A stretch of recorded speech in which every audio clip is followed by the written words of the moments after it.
The founder of EnglishAnyone.com and just ready to give you some more information about English. So I'm the English Fluency Guide. And today I want to talk about clarity. I'm a little bit slow getting started today, but I think I overslept or something. But I'm excited to be here and talk about a very important point that should help you speak more fluently if you use it. If you apply it in your learning, this is especially useful for intermediate and advanced learners who know a lot of English but still struggle to speak.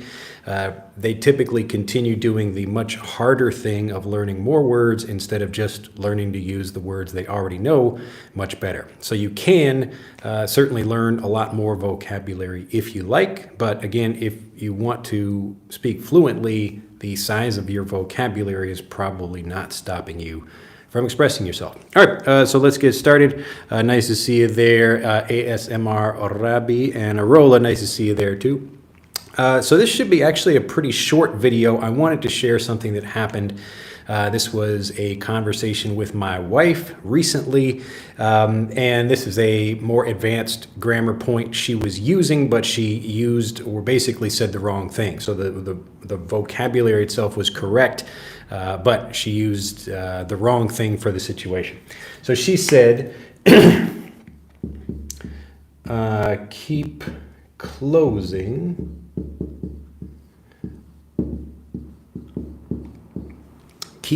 my eyes. I don't remember the exact situation because this was a week ago. I didn't write it down. I should have a camera in my house. That would be interesting to have all these little situations where I'm teaching my wife something or I'm learning something in Japanese or whatever, or teaching my children because that happens a lot. So I try to remember these stories and share them with you, but I thought this one was particularly interesting. So we'll be talking about it today. And the goal here is, again, not to continue learning more words. Often, like, you can look at all of these words and they're really pretty simple. You probably know them already, but if you use them in the wrong way or you don't feel confident using them, in any situation, then it's going to be more difficult to speak. So you don't need to keep learning more, like keep learning more. You just need to understand your vocabulary better. So I think in this situation, she was talking about one of our daughters, and she said she keeps closing her eyes. So I think the actual expression or the actual sentence was something like she keeps closing her eyes.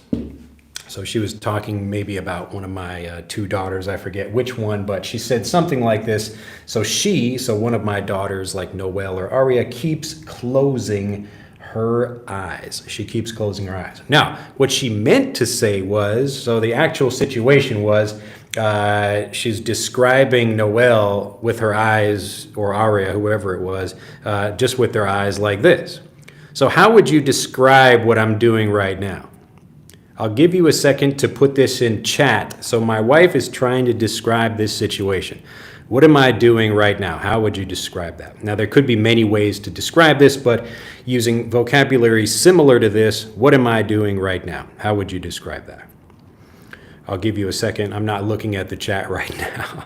But hopefully, if you take a moment and just try this right now, this is part of what you need in order to become a confident speaker. You need to look at situations and know how to describe them. And again, it's not just looking at something and being able to express what you're looking at, but explaining ideas you have or anything else you might want to think about, or anything else you might want to express. So the idea is not to think of a specific set phrase because conversations are unpredictable.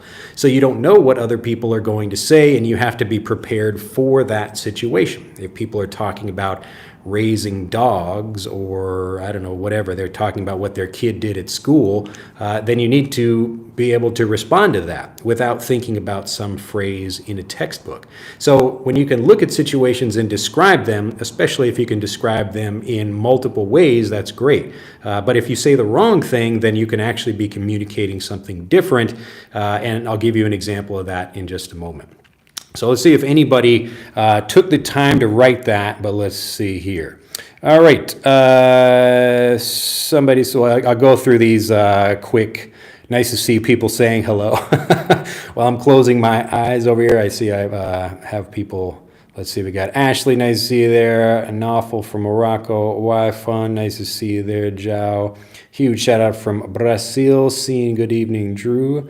And Goktug from Turkey. Tsubasa, Ohio. Oh, looking tired over there. Tsubasa, what do you do? Are you working? Shouldn't you be like in work right now? What do you do? Raul says hello. Azara says hello from Saudi Arabia. You are closing your eyes, says Ziniper. She is sleeping. I guess, well, I'm not sleeping right now if I just have my eyes closed, but you could describe that. Giles says, Drew, I do have a question. Let's see, what does that say? I've worked using English as my first language, but for the past 2 months I got laid off, and I'm currently using only Portuguese. I feel I've lost my English skill. So what's your question about that? How should I proceed? Well, I mean, if you're talking about trying to get a particular job, then learn the English for that job. Spend time watching YouTube videos of people talking about that kind of work, or listen to foreigners talking about that. And that's exactly what we're talking about in this video, which is if you lack clarity, you lack certainty about what you want to say, and I don't know if the reason you lost a job is because of your English ability or not. But again, if you need good English for your work, you should be trying to learn more of the vocabulary need for work. That would be the first thing I would work on. So if I'm working at a flower shop and I don't speak, I don't know, Chinese or whatever, and I'm working at a Chinese flower shop, I should be paying close attention to what people say when they're taking orders, or how people describe flowers, or how they cut flowers, or that kind of thing. So I'm looking to connect these individual situations with the vocabulary people use. So I'm not trying to look at a textbook and memorize a couple of words for flowers. I want to see how people actually use the language, because it's not just the vocabulary, it's the intonation, the way people move, or how they might blend words together, or even use incorrect grammar. Again, natives use incorrect grammar often. You've probably seen examples of this, and I've taught a few examples of these incorrect uses in these live videos. But that's what I would do. All right, so Zeniper says, you are having your eyes closed. Let's see, you kept your eyes closed while speaking. You are dozing. You would say D-O-Z-I-N-G, to doze. Kestrel says, hi, I'm Korean. Good to see you here. Tsubasa says, I work from the afternoon. Nice. What do you do? Let me know what you do. Jose says, hi, teacher, greetings from Bogota. And do you speak any languages? Well, I'm speaking English right now, but I speak Japanese fluently as well. My great teacher, good morning. All right. So just describing this situation again, my wife was trying to describe this situation. So my daughter, Noelle, I think, all right, maybe I'm remembering it now. I think my older daughter, Aria, she has to take some kind of eye medicine for hay fever, but she was like, and then she has to keep her eyes closed. I think that was the idea. So she keeps closing her eyes, is what she said. But what my wife meant to say was, I think this won't be for the exact situation. I'll just make it clear. But she keeps her eyes closed.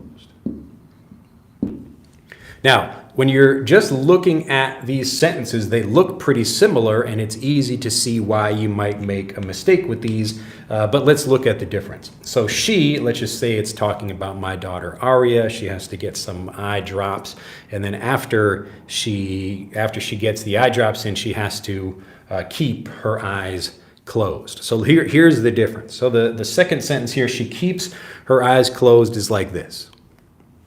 So right now, my eyes are closed, and so they're in the position of closed. That's what I'm doing. I'm closing my eyes, and I'm just continuing that. So I'm continuing to keep my eyes closed, or I'm just keeping my eyes closed. So I'm in a situation and it's just continuing. So when we talk about keep in this way, like keep could also mean to save something. Maybe I'm eating some ice cream right now, but I don't want to finish it. So I will keep it for later. So I put it back in the freezer. I will eat the rest of the ice cream later. I am keeping it for later. So I can keep something like continuing to have it, or I could continue to do something. So have some activity like even this, I'm closing my eyes. So I'm continuing to do this action and my eyes are continued to be shut. Now I will open my eyes again.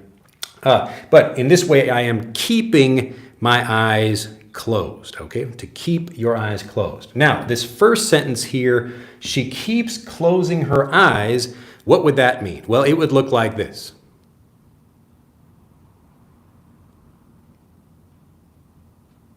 So here we're actually talking about a repeated action. So she keeps closing would mean, she's continuing to do something like that, okay?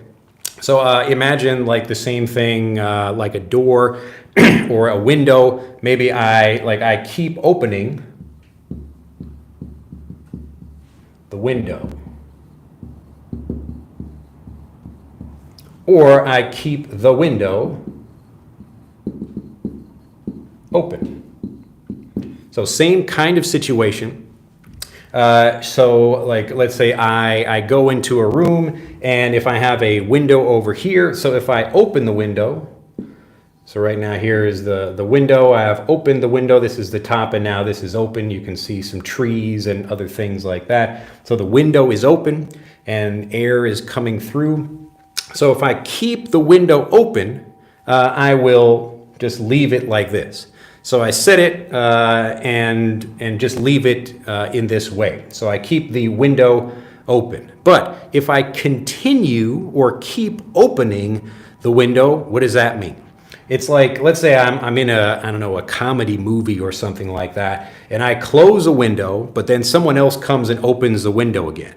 And I walk back into the room and I think, why is the window open? So I open it again and I leave the room, but then somebody else comes back in and they close the window because maybe they're too hot or too cold or whatever. And then I come back in and I say, oh my goodness, like why is the window closed? How did that happen? So I keep opening the window because someone keeps closing it. Okay, so we're not talking about the state of the thing, we're talking about the activity, what we're actually doing. So if I keep opening my eyes, so like here, we're talking about like the thing, like I'm keeping my eyes in a particular situation.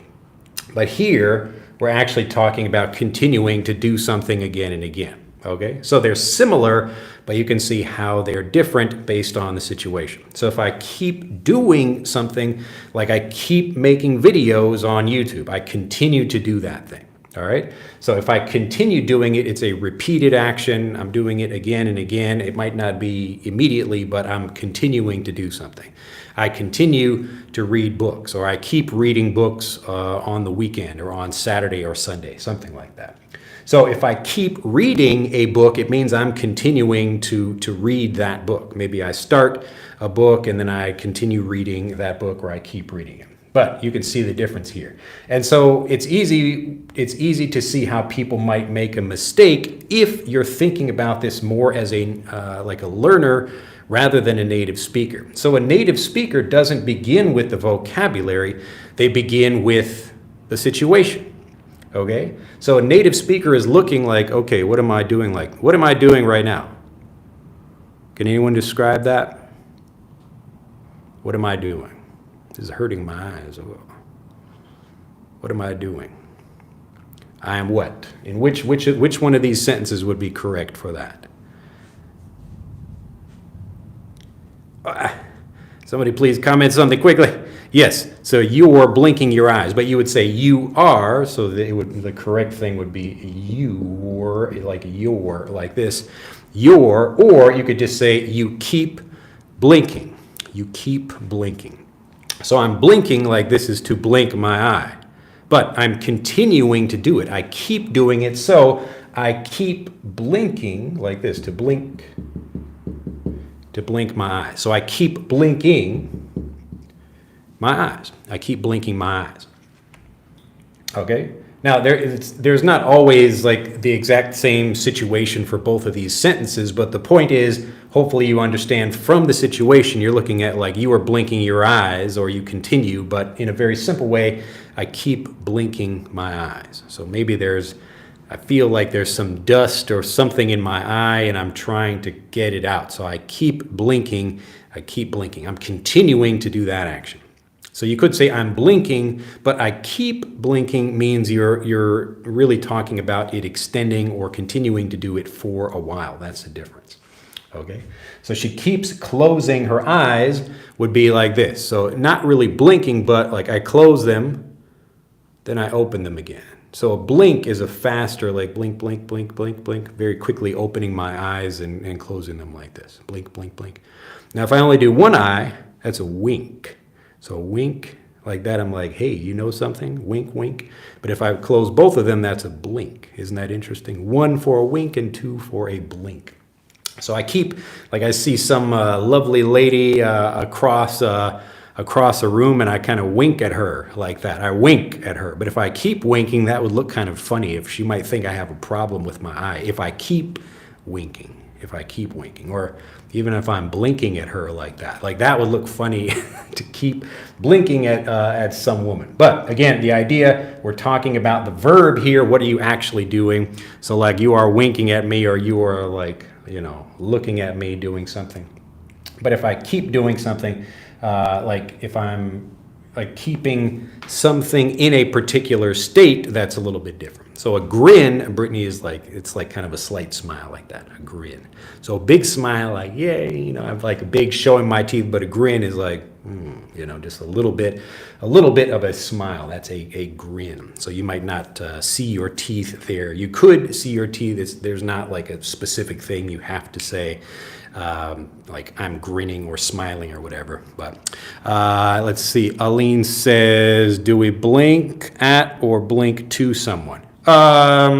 You could do both. I guess technically you could use the grammar in either way. I'm like blinking at someone, like I'm doing it in their direction, but I'm also blinking to them like I'm sending them a message. So when you're talking about at, it's more like I'm directing it this way. I'm blinking at the wall, like I'm blinking up or down, something like that, but I'm aiming it in a particular direction, just like I'm shooting at something like that. So in that way, you could use both. And again, this is why it's important not to just focus on vocabulary, but you can actually learn different things together like this and compare and contrast with situations. So you don't want to just say, okay, the correct thing is like blinking at someone. Let me remember that. No.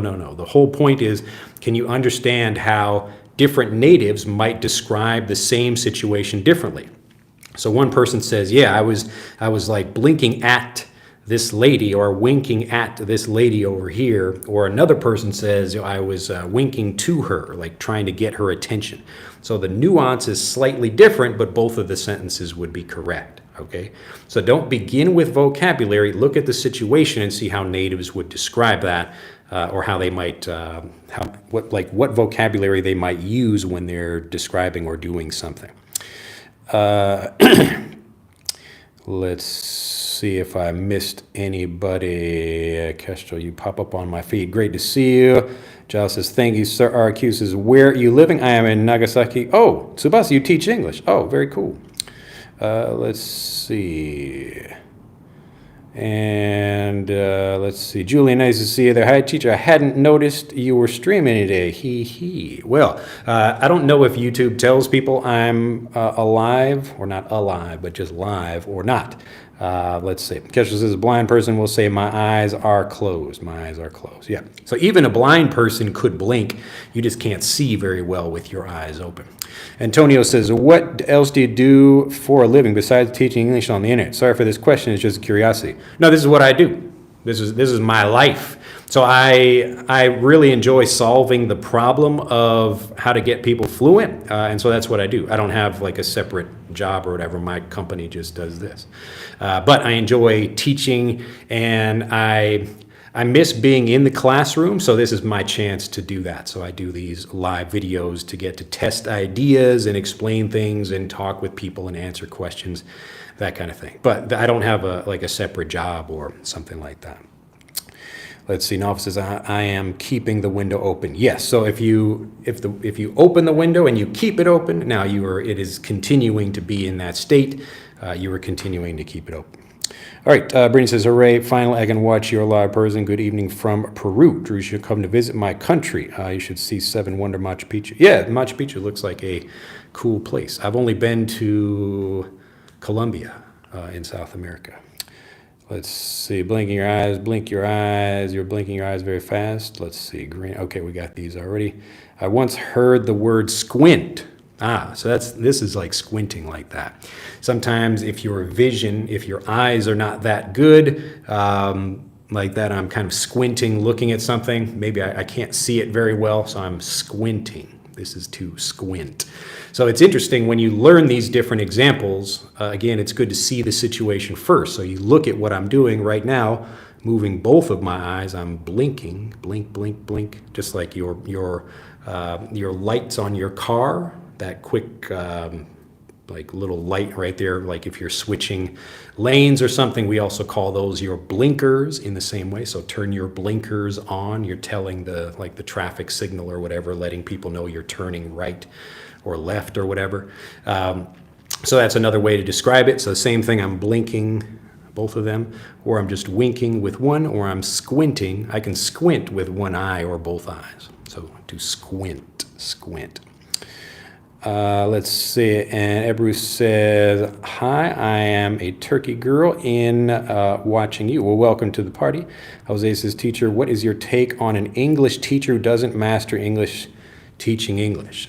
You mean like, what do I think about an English teacher who doesn't, if I understand your question correctly, someone who is not a master of English themselves being an English teacher?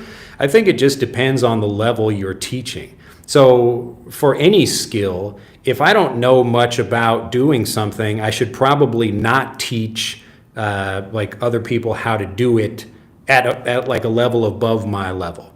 But lots of people teach things that they know at some degree. They don't have to be masters in that. So I could even teach, like, let's say I wanted to teach, I could learn some basic Spanish and even teach that basic Spanish. I might not be the best teacher. I wouldn't recommend learning with me, but like it would be possible to do. So you don't have to be a master of something, just like parents are not typically masters of language teaching, even though they know their own language and they teach their children how to speak that way. It's a good thing. It's really a natural process, although what most people do to learn English as a second language makes it a bit more difficult. So it's making it more unnatural. But again, you don't have to be a master of something in order to teach. But like for me, learning Japanese, I do get some interesting examples from non-natives, but I trust and listen more to the native examples I get, because especially if it's a native example with someone who knows how to teach the way I teach. So not just giving me grammar explanations. So I'm trying to help people understand the language as a first language, all in English, rather than trying to use, like, if someone is explaining to me how Japanese works through English or something like that, that would be less helpful, because it gets you to translate and hesitate when you speak. Let's see. Johnny says, hello. Scene says, from Guinea. Look at that. Marilla says, hello. Hi from Brazil. Jelton says, I'd like to know if some old-fashioned words are still used in modern English nowadays. Yeah, sure. I mean, I don't know what you mean by old-fashioned specifically, but I've been alive for almost 45 years, and most of the vocabulary I learned when I was a kid is still used, but there's also lots of vocabulary. I could think of some things, unless there's a specific, like, I don't know, an instrument or a tool or something like that people don't use anymore, like a buggy whip. You all probably don't know what a buggy whip is. Does anybody know what that is? A buggy whip? So I bet a lot of even native speakers wouldn't know what this is, but it's just a whip for when people are riding. You have a cart with like horses pulling it, and you have a small whip that you use. It's just a little stick with a string on it, a buggy whip. So a buggy, like this is a little buggy before people had cars. So this is an example of something that people might understand it if you used it or could explain it to them if they didn't know. But often what's interesting is that people will use we will use old vocabulary in new ways because the situation is the same. Here, I'll give you another example of that. Just because this is another perfect example really of, you should just Google a picture of a buggy whip if you're curious to see what it is. But it's just like a regular whip, like, whoosh, you know, that kind of long string that you would swing around like that.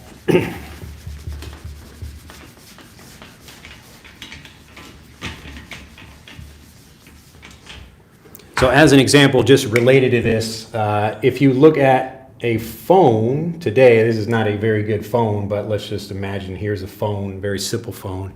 It's got some buttons on the side over here. And often when we, like even an iPhone, something like that, that has a little kind of sliding thing, you slide the little arrow across there to turn it on or whatever. When I use the expression turn it on. So I need to turn my phone on. Let's say the phone is completely off. There's no power on it. I have to hold down a button or something on the side like that. And I say I am turning the phone on. I'm turning the phone on. But I'm not actually turning anything.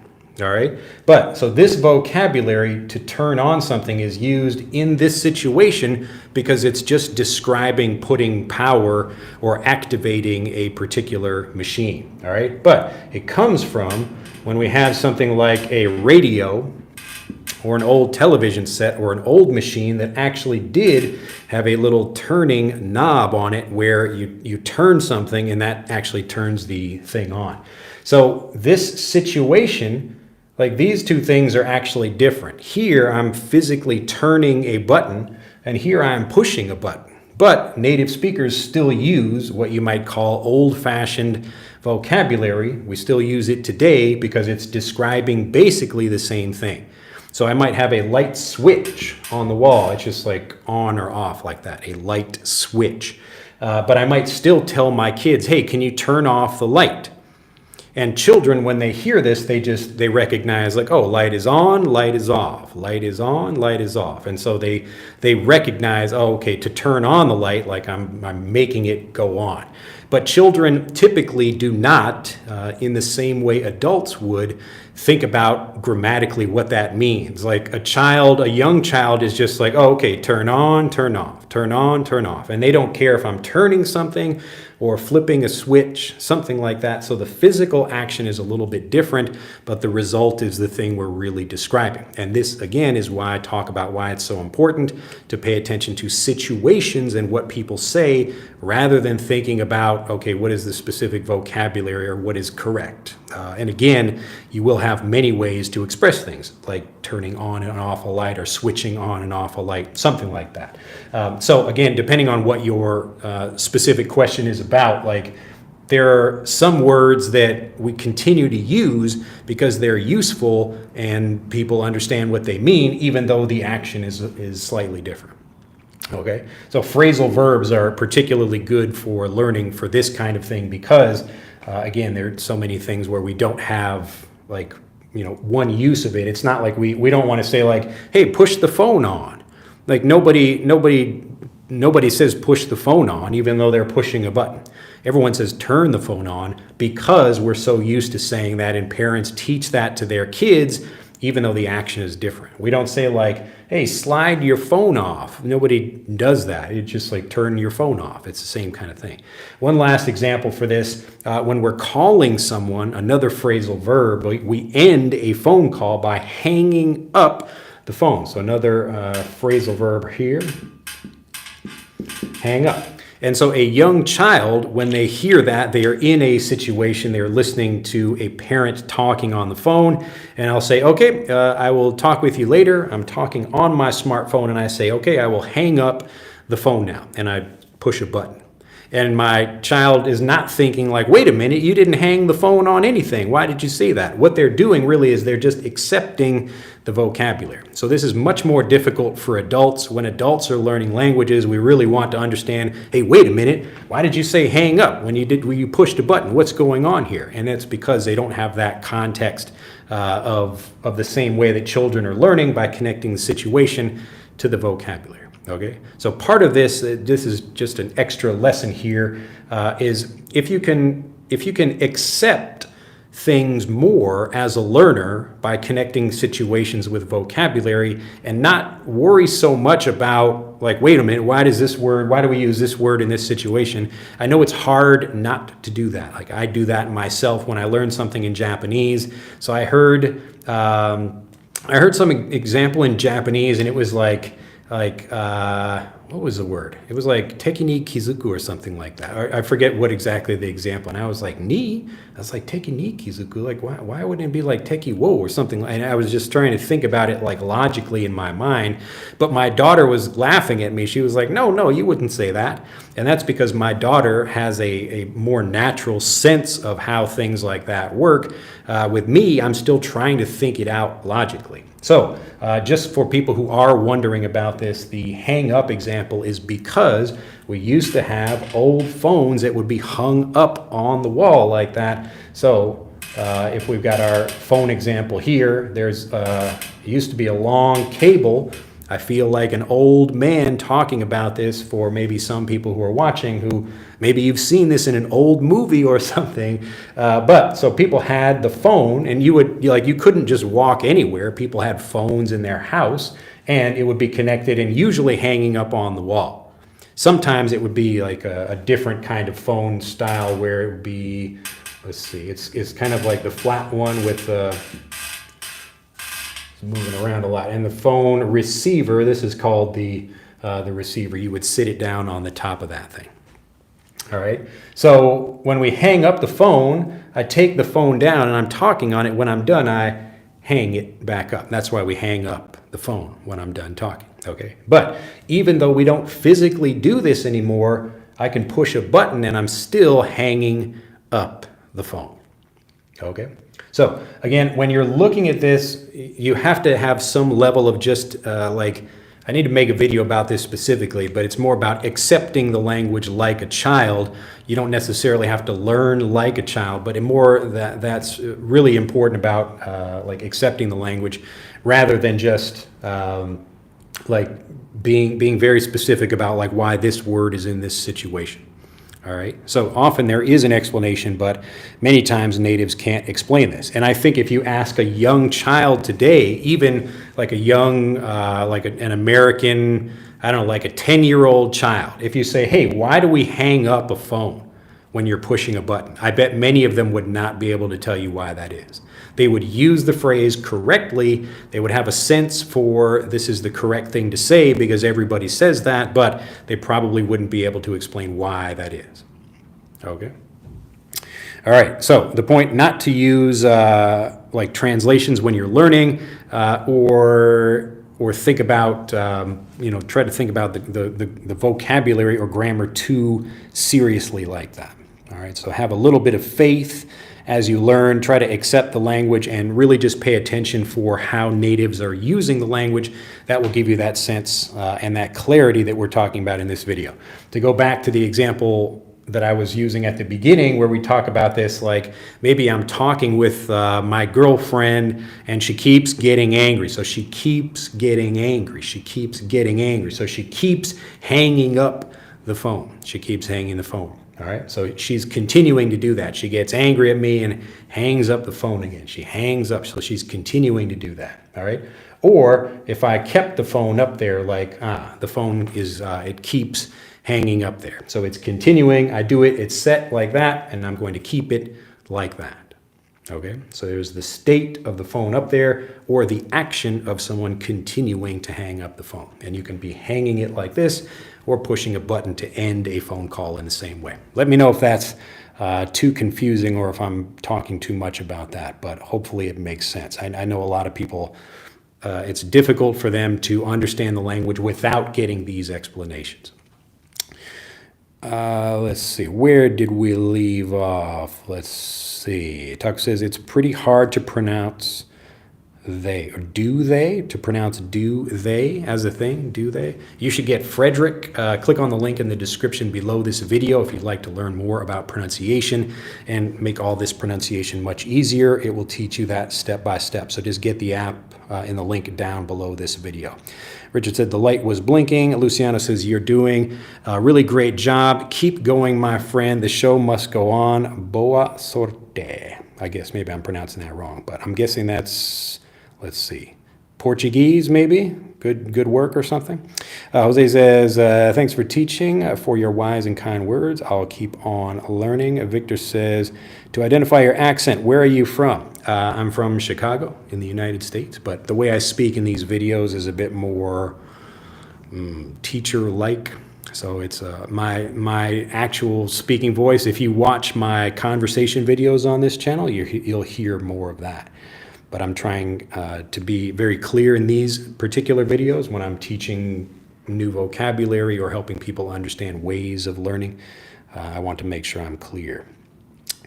I mean, some words that appears in books. Yeah, you will see some. I mean, it just depends if you're talking about like like what specifically you mean by that. But yes, you will get many words that were created long ago that we still use today. Let's see. Brittany says, I'm really impressed with your methodology. I want to apply it to learning English as a first language. However, my mind is all over the map.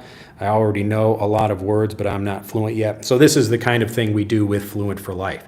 So the people who, like you're saying, your mind is all over the map, we give you a particular structure to learn with, and I just do the hard work to get you fluent. So not just me, but the actual lessons and all the other examples of native speakers that are included in the program.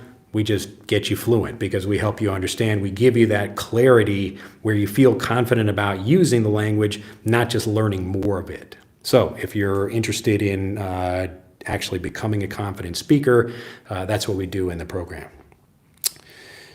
Let's see. Where did I... Argan says, Ohio, and Mark says, watching from the Philippines. Jose says, thanks. Brittany again, you say we should focus on one thing at a time and remove doubt, but I don't know where to start first. I have a lot of words and materials. I feel overwhelmed. Have you had the same problem learning Japanese? What should I do to start and not feel overwhelmed? It depends on it's kind of like the job question I got earlier. If there's a particular thing you want to talk about in your daily life, but you feel unable to talk about it because you don't know the vocabulary, then that is the thing to focus on.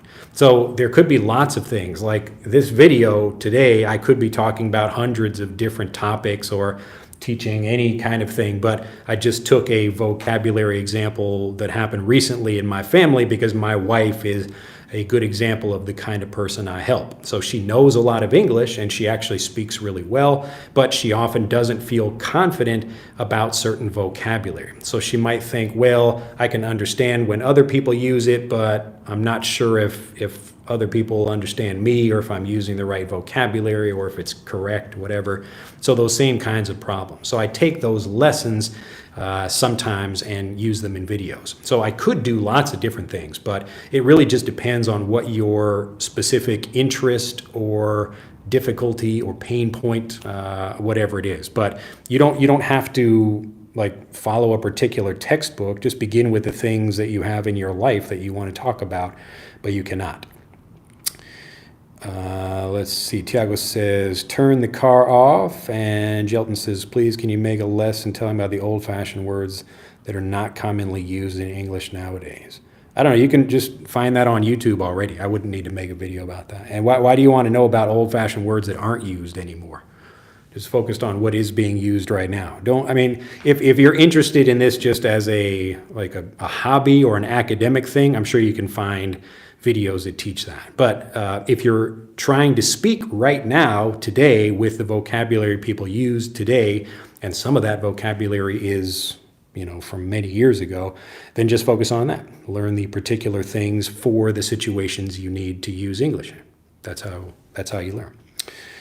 Let's see, Brittany again. It's hard for me not to use the Google Translator when I don't know how to say something in English. I want to stop doing it. Yeah. So the reason most people do this, and I think many people have this same issue, it's because they begin with the word and then they try to look at the situation and try to fit those words in the situation. So that's why I get questions like, Drew, should we talk at someone or talk with or talk to or whatever? The idea is like looking at that, even looking at that thing specifically.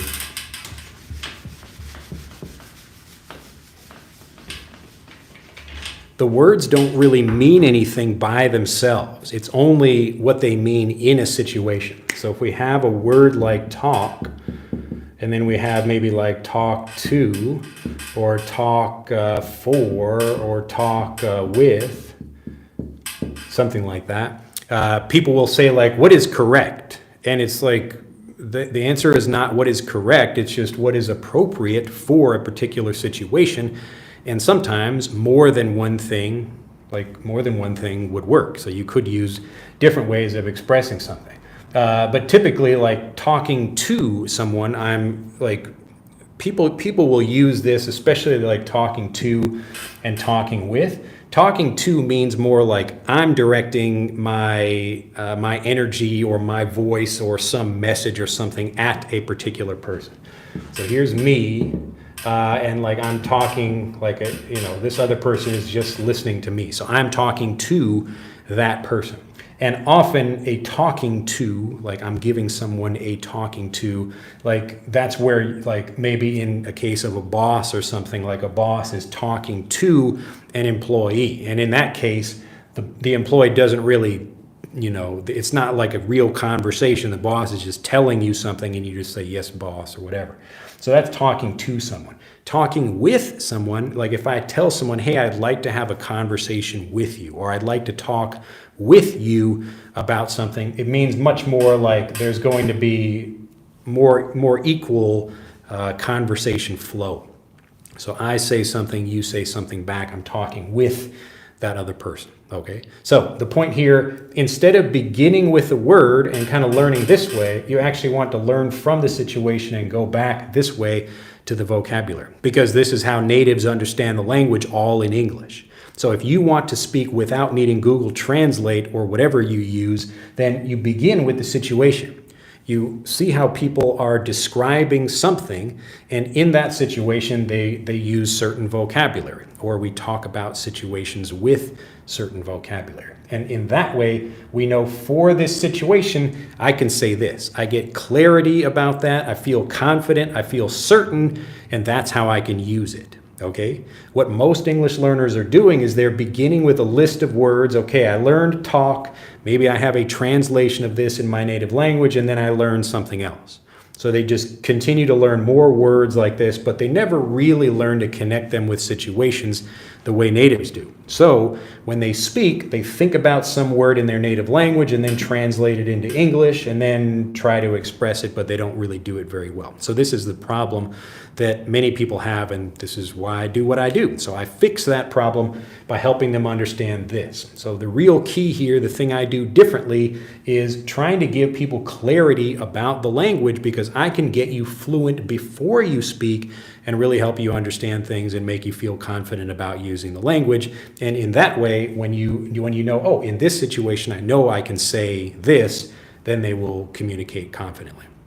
So focus on situations, see what people are doing and how they're describing things when they're in a particular situation like this. Don't start with just words and think, okay, like you're trying to think about a grammar rule. The point is not to think about a grammar rule, it's to understand, like make that connection naturally the same way a native would. And you do that by just learning the same way a native would. It's really that simple. So this is what I call learning English as a first language. You begin with the situation rather than learning English as a second language where you begin with a translation and work that way.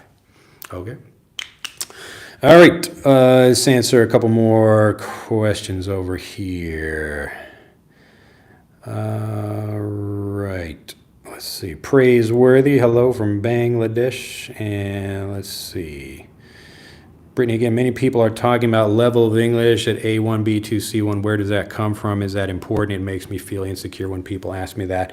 Yeah, I don't really care about particular levels like that. And often the way you might get graded in a test, like a speaking test or whatever, the speaker will be different and typically clearer than how people speak in real life. So even if you get a good score or you think you have a particular level in a test, that doesn't often like help you in real life. So I wouldn't worry about that. I don't care about that. I don't know what my Japanese level is for a particular test. And I might do worse on a test, but have a better conversation with someone than kind of another person with the opposite issue, where they can take a test well because they know the grammar rules, but they struggle in conversations. So don't worry about that. It's only useful to have that if you need a certification or something for a job or school or whatever else.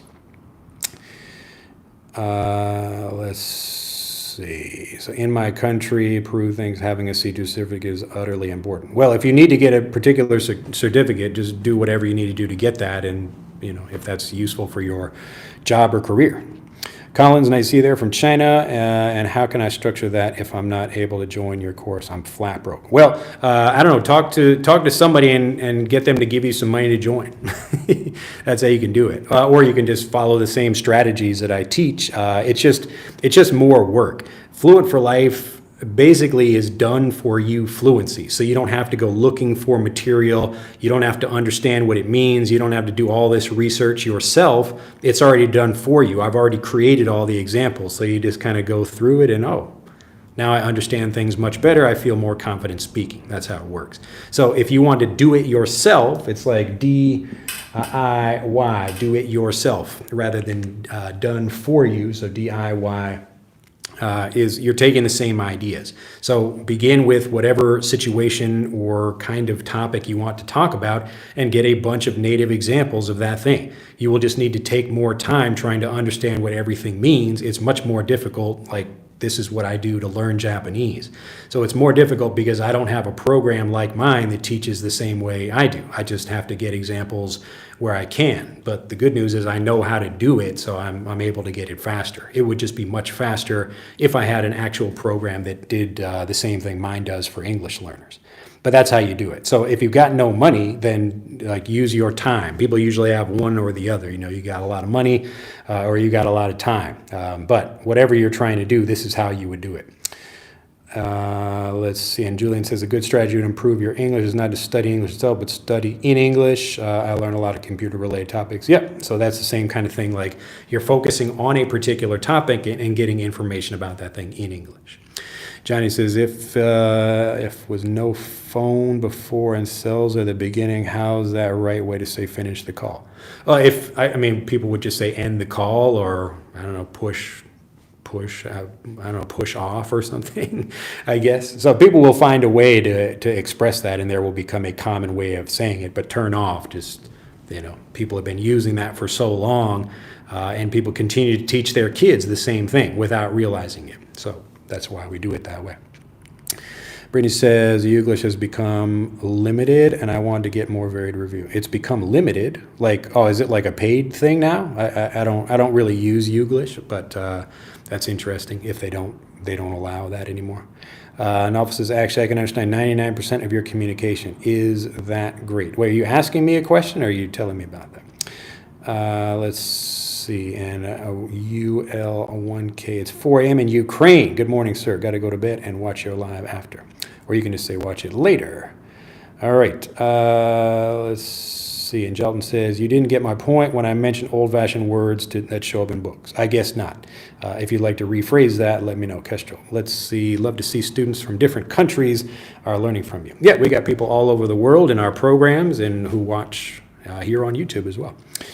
Alan says, morning, Drew. I learned grammar course last 10 days. I think it's so useful that I can analyze sentences and form more interesting saying. My question is how to improve grammar better. Wait, you took a grammar course and it improved you, but now you're looking for better ways to improve your grammar? I don't understand. So did it improve your grammar or did it not? Or it just helped you understand grammar in a certain way? The thing I recommend, this learning English as a first language approach is much easier than the typical thing people do because it applies to everything. So if your question is, how do I learn more vocabulary that natives really use? You see what they do and see how they talk. How do I learn real pronunciation? You see what they do and see how they talk. How do I learn grammar and understand grammar like a native? You see what they do and see how they talk. So you begin with the situation, and all of that stuff comes easily because all of the grammar and the pronunciation and the accents and the way people move, that kind of thing, it's all in the situation. So if I go to a Japanese restaurant and I see a situation like someone trying to get the orders, trying to get a waiter's attention. So, people put their hand up, and in English it's like, excuse me, something like that. You're just trying to get attention. Often in Japanese restaurants, you just have a little bell you can push, which is very convenient. But sometimes you have to put your hand up, and you're just like, sumimasen, sumimasen, onegaishimasu. I'm trying to get someone's attention. So I see other people doing that, and I think, oh, that is a correct way. So it's a correct way of getting someone's attention in the same way. All right. So there could be many different ways I could express that, but the typical things that people say are like those kinds of things. So when I see that, I see a situation, people communicating something or saying something or describing something, whatever. I see how they do it, how they move, how they look, what the expression is like, all of that stuff. And that's how I learn Japanese as a first language. I'm not beginning with a bunch of vocabulary and then trying to understand how it works. I begin with the situation. All right, let's continue the party here. Lots of good questions about things. Let's see. Edgar says, can you share some connectors? Search our channel for that if you're looking for a specific grammar point or whatever. Douglas says, in some situations, people use in sentences taking or to take. How do I know what to use is correct? By seeing it in situations. So again, if I use this, if I'm seeing not one person, but if I saw 10 different people talking about a situation like that, I would know, okay, what is correct? Or could I use both things? So I'm taking something or I'm going to take something. I could use both of those expressions depending on the situation. So I have many videos of like talking about this kind of thing. Fluent for Life also talks about this kind of thing where we're helping you understand a situation by giving you many examples. You should also watch the espresso video. If you have not seen that already, just watch it. It's a video I made that gives an example of this kind of learning. So it's just a kind of naturally varied review where you have different people doing the same thing. And so you see what's similar or what's different, and you learn, oh, I can understand this vocabulary better because I hear a bunch of different people using it. All right?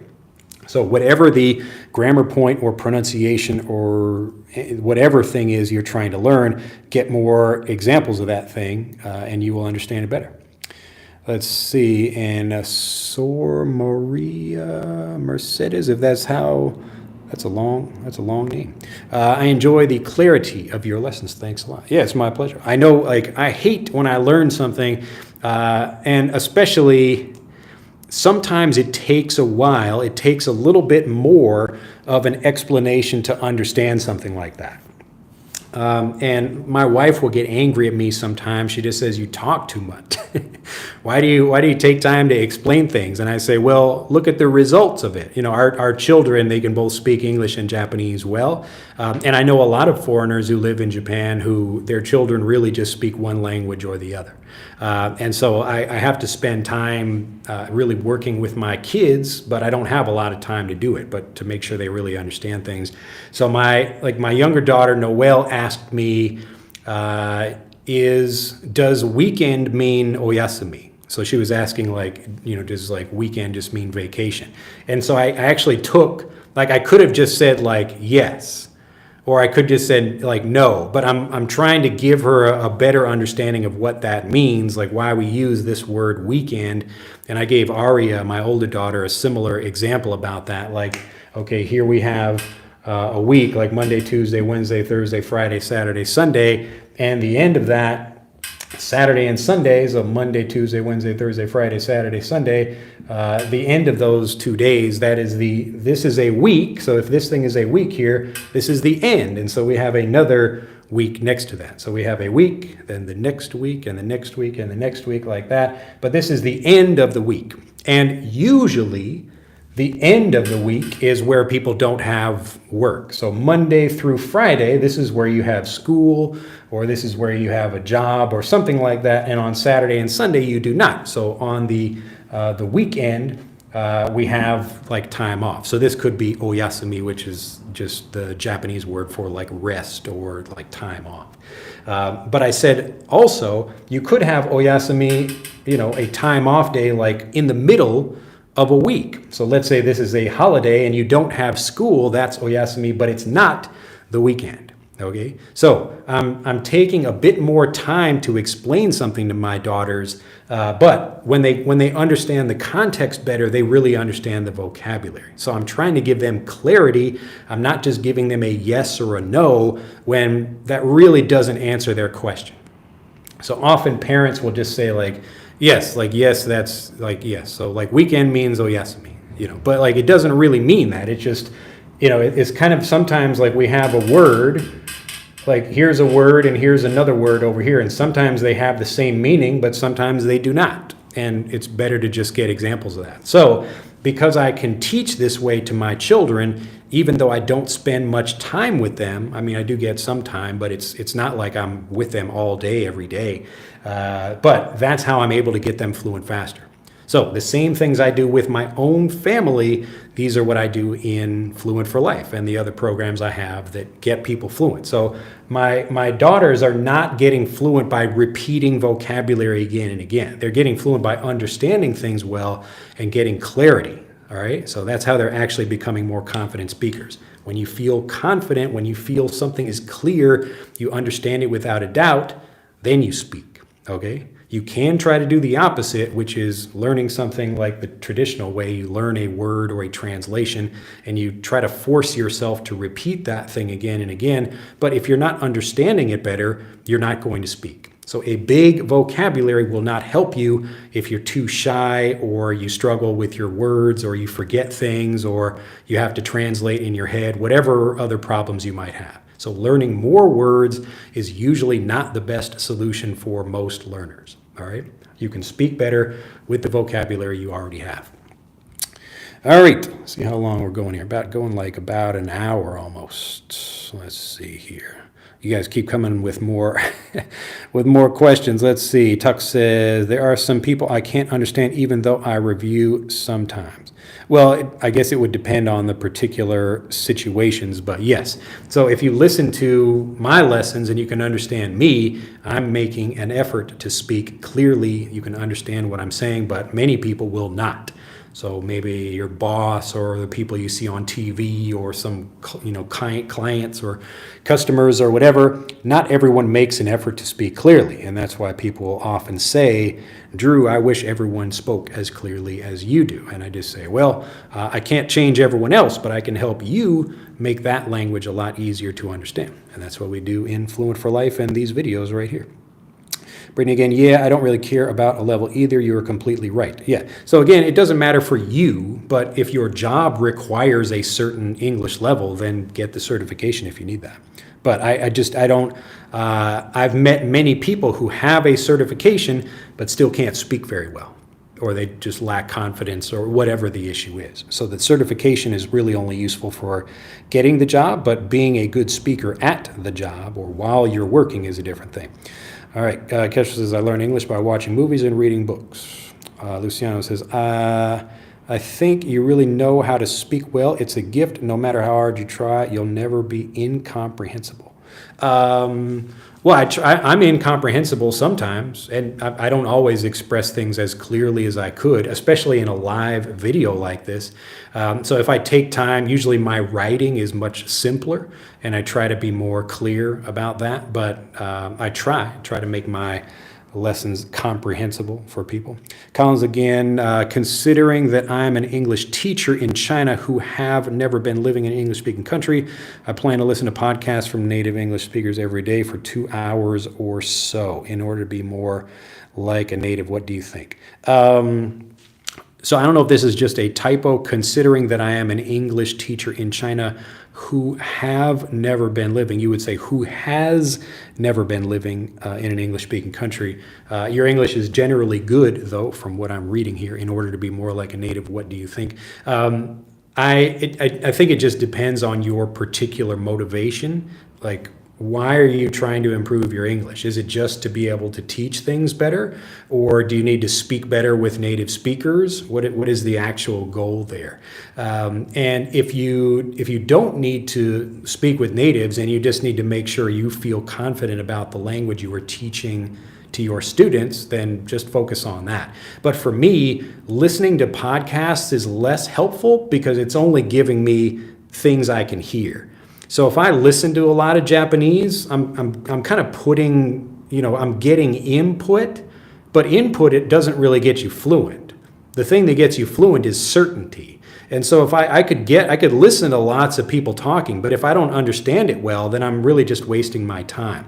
So it's a much better thing to look at. So watching videos or seeing natives actually talking, but doing it in a structured way, like that espresso video that I made. So you're taking time to learn something and actually get lots of good examples of the language, but you understand it.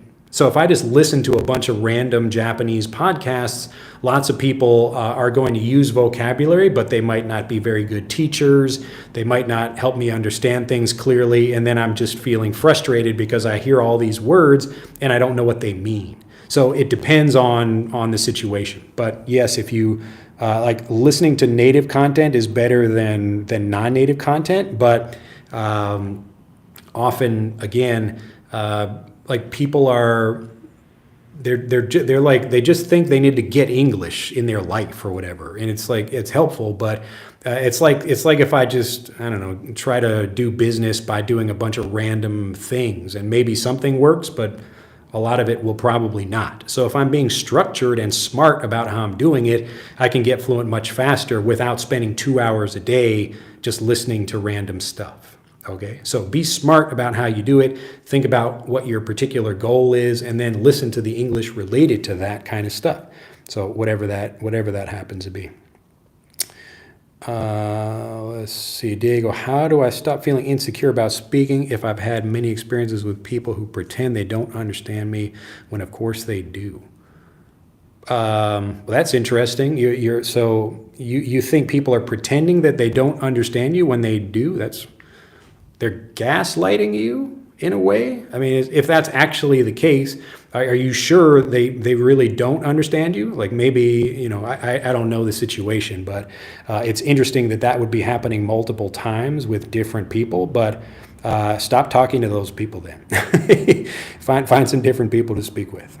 And Collins, again, I prefer listening to reading. Yes, so again, watching is even better because you get more context from the situation. That's why I draw pictures of things here. I'm not just giving you explanations. It becomes easier if you can see and hear and feel in some way whatever the thing is that helps you understand that vocabulary better.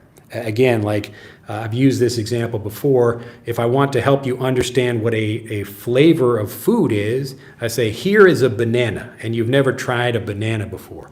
I could try to describe it to you, like you could listen to my banana podcast, and I'm telling you about here's a banana, and the banana does this, and you're listening, oh, that's really interesting about the banana. But you don't really know what the flavor is like until you taste it. And so the quick and easy thing is just to taste the flavor.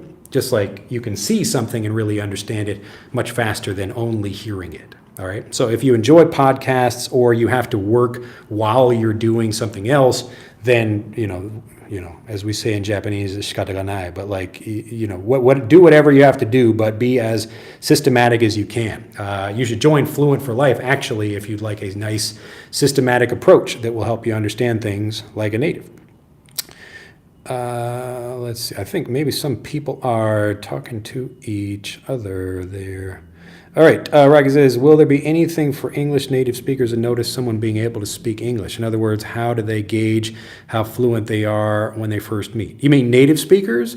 Native speakers, well, we just meet people and start talking with them. It's pretty easy to tell if someone is a native. Often you can tell by their body language and how open they are to having conversations. There are obviously many people who are shy who are also native speakers and they know the language well, but I don't meet people and assume they're not able to speak. I assume most of the people, especially around, if I'm in the United States, they will be oh, okay, these people probably speak English. I can be sure of that. But in Japan, usually I just speak Japanese anyway, but if I'm meeting someone, like yesterday I met a woman who knew some English already, so I was just talking with her, but I still keep my speech at a lower level. This is called code switching, so I speak differently depending on the people I'm speaking with. So if their level is not very good, then I will lower my English speaking level.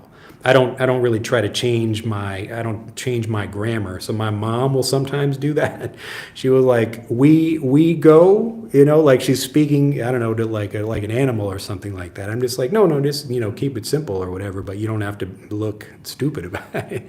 But anyway, yeah, so people do change the way they speak. It's same thing for Japanese speakers or, even your friends in everyday life. If you go see a movie and you talk about that movie with one friend who saw the movie with you, they will understand things that another friend who did not see that movie would not know.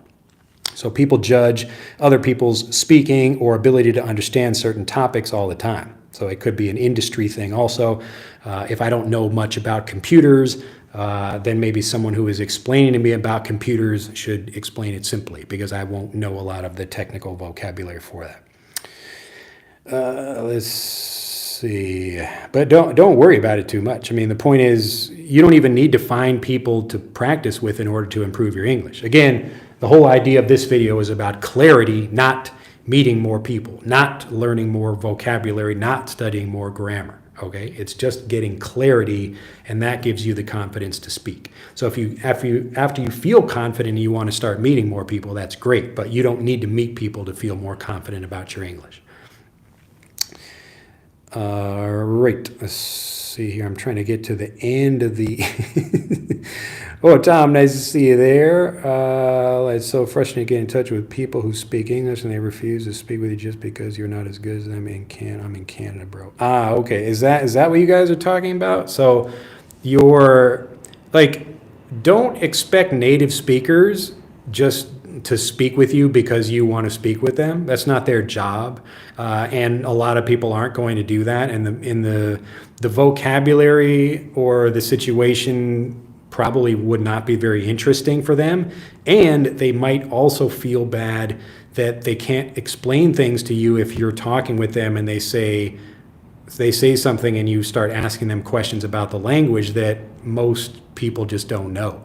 It's like asking kids, like, why do we hang up a phone when we're not actually hanging anything up? So the kid wouldn't be able to understand that or explain the reason for that. An adult might, if they know where that comes from, but native speakers are not going to do that. Remember, there are lots of things that learners do that are a waste of time or that aren't, it's just not like a very good use of your time. So you don't need to meet people in order to improve your English. Okay, I know a lot of people want to because they think speaking is how you improve, but speaking is like very little about how you improve. The thing that happens when you speak, especially for people who want to talk with natives, is that you're listening to what the native says and you're learning more from them. So you're not really contributing anything for the language part to the native speaker. Like, they already know what you know. You're trying to learn from them what they know. And so if you can find a way to contribute, like you're teaching them something about whatever, like let's say I know about growing bananas. and there's a native speaker, maybe I live in Japan and I grow bananas over here for some reason, and some native Japanese speaker comes to me and they say, hey, can you teach me how to grow bananas? I'll say, okay, sure. My Japanese is not very good, but I can try to help. So even if my Japanese is not very good, they're getting a benefit from me by talking with me. It's not like, hey, I just meet some random Japanese people and say, will you practice speaking Japanese with me? They're like, well, I don't really know what that means. So it's more about putting yourself in a situation where you can be valuable to other people instead of expecting them to just speak with you. But you don't have to meet people in order to improve your English. It's very easy to get like those same kinds of examples just from watching videos or whatever, but doing it in a systematic way like we do in Fluent for Life. So you're certainly welcome to try to speak with more people, but it's not necessary to do that. Let's see. All right, Freddie says, hi from Venezuela. Totally agree with you on that. I face the same thing in Saudi Arabia, in addition to the ridicule when you make a mistake. Yeah, again, like there are lots of problems and frustration with actually practicing speaking with people, and you don't have to put yourself through that. You don't have to endure any of that. You really just, like, without having to do any of that, you can easily improve your fluency just by feeling more confident about the language you already know, as well as learning new things. But I do that every day in Japan without speaking with anybody. So there's sometimes I am speaking with people, but most of the time I'm not, and yet I am still improving my Japanese. All right, Philippe says, how can intermediate students manage videos that contain advanced vocabulary in the news? Well, you're going to need some kind of preparation for that. Either you will have to understand the vocabulary, or you will have to get someone else who understands the vocabulary to teach it to you. So if I'm just watching the Japanese news, there will be a lot of things I don't understand. Some things I will, some things I will not. So it's more frustrating for me to try to learn that way. There will be some vocabulary and I'll think, okay, now I have to learn that thing, understand what it means, and try to get more examples. But yeah, that's how you would do it. So the much easier thing is when you're watching some new information, or it's more difficult for you, make sure you understand at least 80 to 90% of that already, so that new things, you can understand them in context more easily. All right, okay, so Collins is saying speak better and teach better. Yeah, so those are good reasons to do it, but I recommend you try what I'm offering. But if you do not want to do that, you're certainly welcome to learn however you like, but just keep doing whatever is working. And if it is not working, then stop doing it.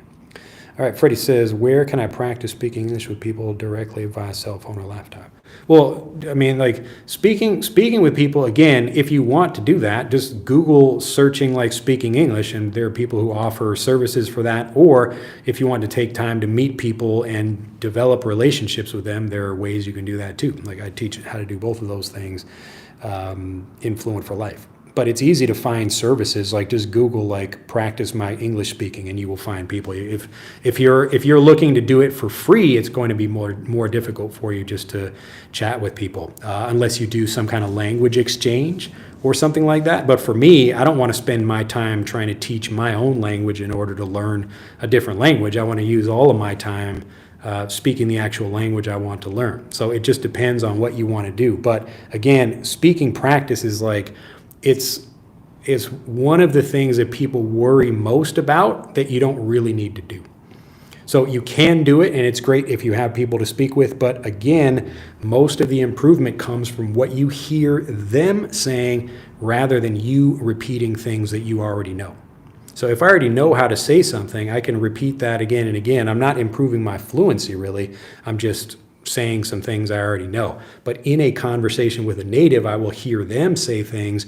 And so it occurred to me when I was struggling with Japanese in Japan, I don't need to speak, I just need to get those understandable examples from natives. And so that's what I started doing. So instead of trying to look for people to speak with, and how often are you really doing speaking practice anyway? Like every day, many hours a day? Most people are not. I mean, most people, like maybe you have one English class a week or something like that, and you're not just speaking with the natives all the time. Even if you live with natives, like I do, I live in a native world, and I suppose if I had a job, I would probably be speaking more, like a job speaking directly with natives in Japanese. But for most people, like they're just not doing that, and they don't have to. That's the whole point. So it's much easier and faster to get fluent if you can get the right examples that make the language understandable. The point is the clarity. It's not you trying to speak more. Speaking comes after. That's the benefit or the result of understanding the language well. Let's see. Let me see. Eamon says speaking is the most difficult part of learning English. Yeah, it's the most difficult part of learning English for most people because they don't actually feel confident about what they know. That's it. So if you could, what if you could feel confident about your language before speaking? Wouldn't that change everything? Wouldn't that make you feel a lot more excited to speak? When I discovered that, I thought, oh, wow, what a great idea. I don't have to go through all of this trouble and pain and frustration. I can just get the examples I need to help me understand the language so that when I do speak, I feel confident. Okay, so I'm not walking around looking for speaking opportunities, but I have no trouble speaking with people anytime I like. So I try to say hello to people. I go into a convenience store and talk with people, or I'm standing at a bus stop and I try to start a conversation with people just because I enjoy doing that. But when I first came to Japan, I could not because I was too unconfident. I mean, I just felt very nervous about speaking. I didn't know the language very well. And had other problems like that with communication. So the idea was to stop forcing myself to improve via speaking and just let that come naturally as I understood the vocabulary better. Let's see. I'm Saudi and I need your help to improve my English language as a speaker. Yep, well, that's why we're here. All right. Freddie says, there is any place I can go to practice speaking English for free online. Well, just search that. Speak English for free online and go find that. Yeah, there you go. Edgar says free for talk. Now, whether that's going to be a good use of your time is that's another issue. But if you think that speaking is the thing you have to do and you're going to go practice speaking, then go ahead. I can't stop you. But I'm just saying there are easier and faster ways to get fluent. Taco says, I watched American drama last night and they are mumbling in the conversation. Should I change another one that is easier? Sure. Yeah. If what you're learning with is not helping you, then pick something else that's easier to understand. Or at least read the transcript of the show. Julian says, is it true that the real challenge with English isn't speaking, but understanding when someone speaks to you?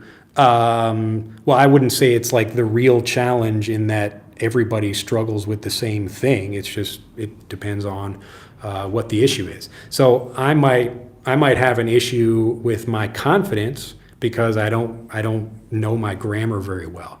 So maybe I can understand other people perfectly, even people who don't speak, maybe they don't speak very well, they don't speak very clearly. But me, myself, I actually have, more, the worry about grammar, using the language well rather than what I'm understanding. So I wouldn't say there is a particular thing like that. So Taco says, when I talk with natives, my brain goes blank. It's still because I still don't get to the ownership level. Yeah. So again, if you're not taking time to understand particular things, then you will have those kind of blanking moments where you lose your words or whatever, and you're unable to express yourself.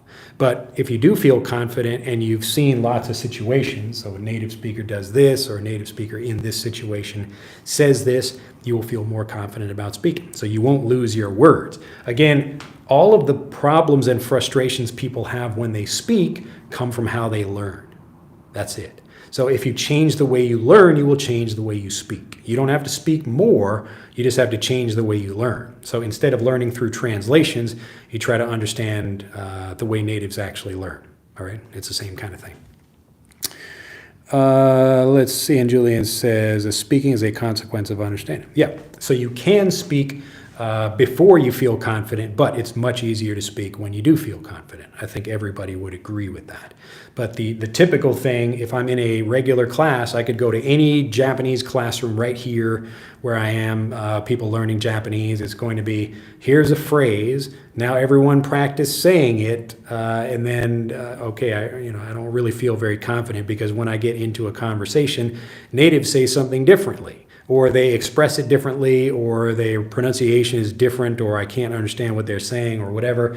So instead of trying to get it from a classroom, I want to get it from real life. I want to hear how people are really doing it, but I want to do it in a systematic way that really helps me understand the language. So that's why I learn that way. That's why I teach my family that way. That's why I teach everyone in Fluent for Life that way. But that's the idea. All right. So if you're looking for more people to speak with, you will probably spend a lot of time wasting a lot of time. You will maybe spend a little bit of time talking. You might not understand much more. You might not have those aha moments where you think, oh, wow, I really understood something better. Maybe you will, maybe you won't. But I guarantee those in Fluent for Life because of how I teach, just like the way I can guarantee in these same YouTube videos. All right. So you don't have to put more pressure on yourself to speak if you don't want to. Really, clarity is the key. So if you feel more confident, if you really understand something well and you know you will use it, then you will feel much more confident when you speak. Hopefully that makes sense. All right, so that's the end of this video. I've gotten through all the comments. Thank you for joining me, everyone here. But hopefully I've given you something to think about. Remember, a lot of the problems people have, they don't come from like the typical things in conversations. The conversation is really the last thing you do. It's kind of like the final boss in a video game. So if you don't prepare, if you don't actually understand things well enough before you get to the boss, then the boss is going to destroy you very quickly. Okay. But if you prepare well, if you understand things like a native, you will feel very confident, speaking. Let's see, Lux says, I feel hard to talk, Guru, and Raul says, thank you, teacher. Yes, if you feel difficult about speaking, the problem is you don't know your words very well. So you probably learned it through translations, which is what most people do, unfortunately. So it's not your fault if you have those issues, but now hopefully you see a way to correct that. You find a different way, an alternative to learning in the traditional way. Okay, hopefully it makes sense. So if you'd like to find people to practice speaking with, there are lots of services online, or you can find people to do that. If you want to make friends, it's easy to do, but it's a lot easier to get fluent and speak like a native than most people think if you just learn the native way. All right, let's see. Eamon says, I find it hard to speak English because I'm not a talkative person even in my native language. Yeah, again, like, you don't have to be a talkative person to be fluent in a particular language. Even in English, some people are better speakers than others, and that's, for whatever reason, some people have that skill or they like speaking more or whatever. But that's an easy way for people to improve, for people who like to do that. So some people like speaking, so they talk more. Like looking at both of my daughters, my younger daughter, Noelle, like she likes to talk a lot, so she's always talking about stuff. My older daughter, Aria, is talking less. She's more contemplative. So she's thinking about things all the time, but just speaking less. So you get these individual differences all the time in how people are learning and communicating. All right, Lex says, you're a guru, huh? A guru. Well, I'm just trying to show people what I did, what has worked for me and what has worked for thousands of people that I've helped. If you find it helpful, do click the like button, join a program, or even just get Frederick. It will help you understand English like a native. That's learning grammar, pronunciation, vocabulary, all kinds of things, but helping you understand the language like a native speaker rather than through your native language. All right, I'm losing my voice here. It's been, oh my goodness, 80 minutes already. I need to sit down, get some water, but have a fantastic day. Thank you again for joining me. If you have any questions, you can always mail us at info@englishanyone.com. Again, click on the links in the description below this video if you'd like to learn more about Fluent for Life or Frederick, and we'll see you in the next video. Bye-bye.